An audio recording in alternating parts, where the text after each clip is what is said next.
எனக்கு கிடைச்ச மனைவியாக இருந்தாலும் சரி, எல்லாருமே வந்து என்னை வந்து ரொம்ப பூஸ்டப் பண்ணி எல்லா வகையிலையும் கொடுத்துருக்கேன். எங்கள் அப்பா வந்து என்ன சொல்லுவாங்கன்னா ஒரு வார்த்தை, உன்னால் முடியும் செய், உன்னால் முடியும் செய். நான் மாற்றுத்திறனாளி. நான் பிறந்து வந்து ஒரு ஒரு வயசில் வந்து எனக்கு மாற்றுத்திறனாளி ஆகிட்டேன். இருந்தாலுமே வந்து எங்கள் அப்பா என்ன சொல்லுவாருன்னா, கீழே விழுந்துட்டு என்ன செய்வாங்க, ஒரு மாற்றுத்திறனாளி கீழே விழுந்துட்டா தூக்கி விடுவாங்க எல்லாரும். எங்கள் அப்பா அடிப்பாங்க. அடித்து என்ன செய்வாங்கன்னா, நல்லா முடி நட, உன்னால் முடியும் செய். உண்மையிலே வந்து எனக்கு அமைஞ்ச ஃப்ரெண்ட்ஸ் சர்க்கிள் ஒரு அற்புதமாக அமைஞ்சு. எல்லாமே சைக்கிள் ஓட்டுலேருந்து, நீச்சல் பழகிறதுலேருந்து, சைக்கிள் கார் ஓட்டுறதுலேருந்து, டூ வீலர் ஓட்டுறதுலேருந்து பூராமே ஃப்ரெண்ட்ஸ் சர்க்கிள் எனக்கு ஹெல்ப் பண்ணாங்க. அதே மாதிரி தான் எதுவும் நிரந்தரம் இல்லை வாழ்க்கையில். வேலை கிடச்சிருச்சு. எத்தனை வயசில்? 20 வயசில். 20 வயசில் ஹோம் போஸ்ட் வந்துட்டேன். 1999 உள்ள வந்துட்டேன். எனக்கு இது வந்து 27வது வருஷம்.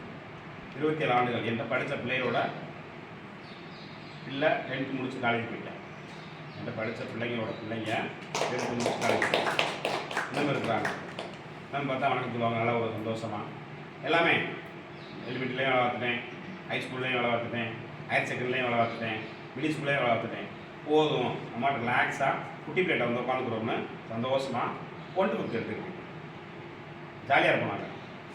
நாங்கள் அங்கே இருக்கும்போது என்ன செய்யணும்னா, திடீர்னு அரசாங்கம் என்ன சொல்லிடுச்சு,